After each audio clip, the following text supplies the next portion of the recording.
তোমার উপায় নেই শিরিন দিদি। উপায় থাকলে আমি এক্ষুনি চলে যেতাম, তখন তোমার পথটাও পরিষ্কার হয়ে যেত। কি করি বলো তো, আইনি আমাকে সেই সুযোগটা দিচ্ছে না, তাই তো যেতে পারছি না। একটা বছর দেখতে দেখতে কেটে যাবে শিরিন দিদি। শিরিন দিদি, আমার দিদিটাকে যদি কেউ খারাপ বলে আমার কি সেটা ভালো লাগে? আমি কিন্তু সেটাও ভাবি।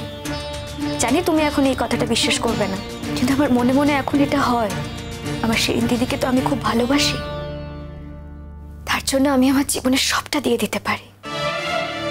আর দিয়ে যে দিতে পারি তা নিশ্চয় তুমি বোঝো। তোমাকে যদি কেউ খারাপ বলে আমার খারাপ লাগবে। গুড্ডি, কি চাস কি তুই? কিছু চাই না, আমি চাই তোমার সুনাম, আমি চাই শান্তি। অনেক কথা বলতে শিখে গেছিস তুই গুড্ডি। আমার ভেবে অবাক লাগে যে এত কথা তুই কবে শিখলি। অবশ্য তোর মতন অত গুছিয়ে কথা বলতে আমি পারি না। আমি সাজিয়ে গুছিয়ে বানিয়ে বানিয়ে কোনো কথা বলছি না শিরিন দিদি, মনের ভেতর যা চলছে তাই বলছি। আসলে তুমিই বা কি করে বুঝতে পারবে? তুমি তো আর এরকম অবস্থার মধ্যে পড়ো। তোমাকে তো আর সবার সঙ্গে প্রত্যেকটা মুহূর্তে লড়াই করে নিজেকে নির্দোষ প্রমাণ করতে হয় না। শিরিন। হ্যাঁ অনুজ বলো। এই তো আমি এখানেই আছি।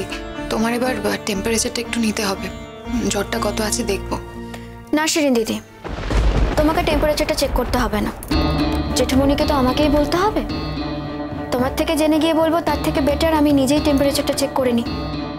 ওকে যেতে বলো। কুটি তুই না ওকে, ওর এই অসুস্থ অবস্থায় ওকে একদম শেষ করে ছাড়বি। বুঝতে পারছিস যে ও চায় না তুই এখানে থাক, তোকে বারবার চলে যেতে বলছে। আরে তুই যা না এখান থেকে কুটি। এতটা নির্লজ্জ বেহায়া তুই কিভাবে হলি আমি বুঝতে পারছি না। তুই বুঝতে পারছিস যে একটা ছেলে তোকে পছন্দ করছে না, আর তুই সারাক্ষণ তার সাথে আষ্টে পিষ্টে একদম সেটে রয়েছিস। কেন রে গুড্ডি? এই তো একদিকে তুই বোঝাচ্ছিস যে তুই নাকি এই বাড়িতে বেশি দিন থাকবি না, জেঠুমনি বলছে বলে এই সমস্ত কাজগুলো করছিস। আচ্ছা একটা কথা বলতো, এই সমস্ত কথাগুলো এগুলো জেঠুমনির মানে কান ভরছে কে? জেঠুমনির তুই তো। এসব কথা তোমার মুখে মানায় না শিরিন দিদি, তুমি তো কোনোদিন জানতে না এই কথাগুলো।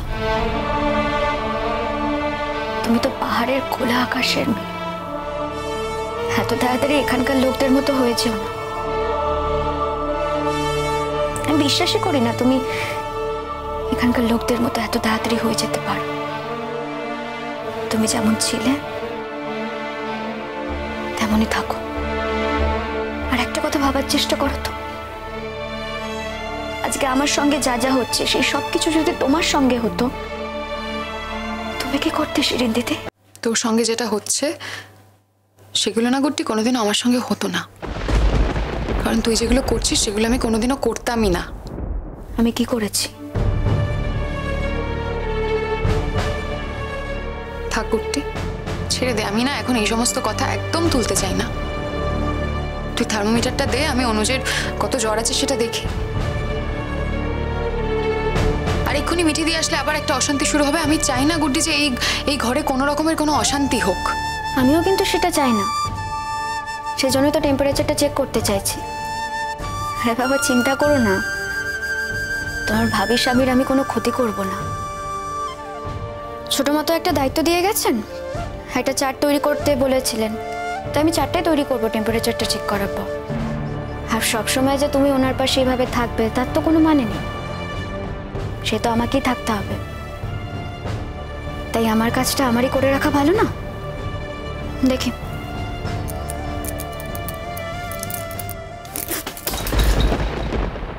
খবরদার,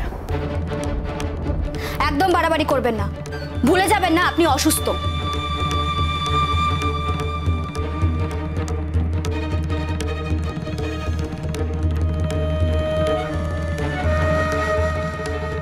যা সয় তাই রয়, এক্ষুনি যদি এই থার্মোমিটারটা ভেঙে যেত তাহলে কিন্তু আমি এই ভাঙা থার্মোমিটারটা নিয়ে গিয়ে জেঠুমনিকে বলতাম আমি আপনার কাছে টেম্পারেচার চেক করতে গেছিলাম, আপনি সেই জন্য আমাকে ধাক্কা দিয়ে থার্মোমিটারটা ফেলে দিয়েছেন। কিসের এত অহংকার বলুন তো আপনার? কিসের এত ডাট? আমি আপনাকে ছুলে আপনি অপবিত্র হয়ে যাবেন, আমি কি অস্পৃশ্য? এমন করছেন যেন আপনি আগে কোনোদিনও আমার গায়ে হাত দেননি। দিয়েছেন, যখন আপনি আমাকে খুঁজে পাচ্ছিলেন না আপনি আমার গায়ে হাত দিয়েছিলেন, আমার গালে জল মেরেছিলেন, মনে পড়ে? কোথায় ছিলে তুমি?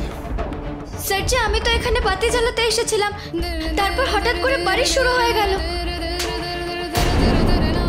মনে পড়ে? সেদিন কিন্তু আপনি আপনার অধিকারের বাইরে গিয়ে এই কাজগুলো করেছিলেন, তার জন্য আমার কাছে অনেকবার ক্ষমাও চেয়েছিলেন। বলেছিলেন শিরিন দিদিকে সেই কথাগুলো, নাকি বলার প্রয়োজন বোধই করেননি? তাহলে আজকের দিনে দাঁড়িয়ে তো সতীত্ব দেখাচ্ছেন কেন?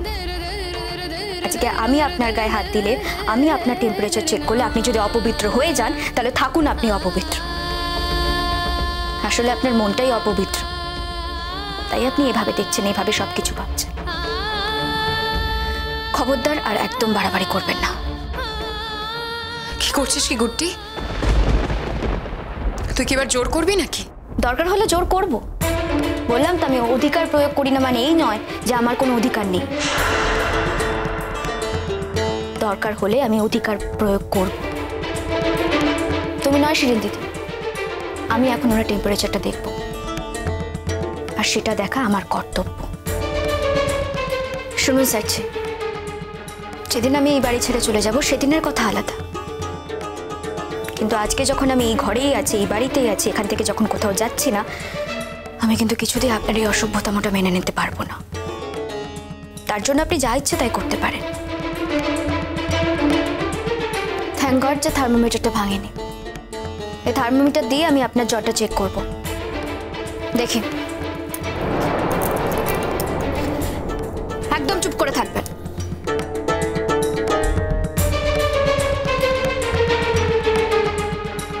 কতটা বাড়াবাড়ি হয়েছে দেখছো অনুজ? ও যে এগুলো করতে পারে আমি এটা ভাবতেও পারি না। আমি ওকে দেখছি আর অবাক হয়ে যাচ্ছি। বললাম তো, ওকে চলে যেতে বলো। আমি কি করে ওকে চলে যেতে বলবো অনুজ? আমার তো সেই অধিকার নেই, ও তো তোমাদের বাড়ির বউ। বরং আমি চলে যেতে পারি এখান থেকে। তুমি যাবে না।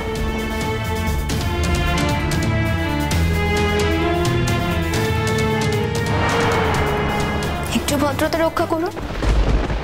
আমি না ধরে নিচ্ছি আমি আপনার স্ত্রী নই, কিন্তু একজন তৃতীয় মেয়ে তো বটে। আপনি তার সামনে আপনার ফিয়ান্সের হাত ধরে বলছেন তুমি কোথাও যেও না, তুমি যেও না। এতটা অসামাজিক আচরণ করেন কি করে স্যার? আপনি তো একজন পুলিশ অফিসার। দেশের এতগুলো লোককে আপনি নিয়ম নীতি সবকিছু মানতে বাধ্য করেন, আপনার নিজের নীতির জ্ঞানটা কোথায় হারিয়ে গেল? নাকি সেইগুলো সবই আপনি বিসর্জন দিয়ে দিয়েছেন? হাতটা ছাড়ুন।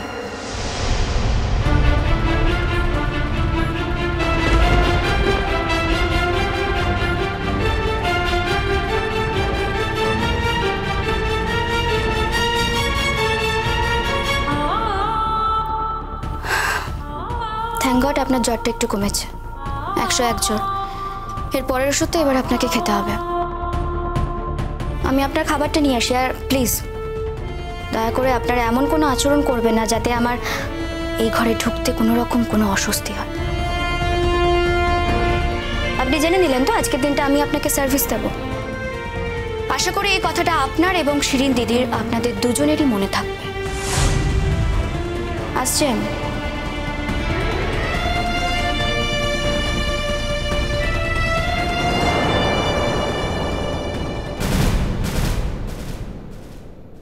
ছোটকা গান গাইবে এতদিন পর, আর আমি যাব না? জেঠুমনি, আমি আজকে যেতে পারবো না, রাতে ঠিক করে ঘুমও হয়নি। আমি এখন একটু ঘুমিয়ে তারপর পড়তে বসবো। নতুন মাও তো বাড়িতে একা থাকবে, আমি বাড়িতেই থাকবো।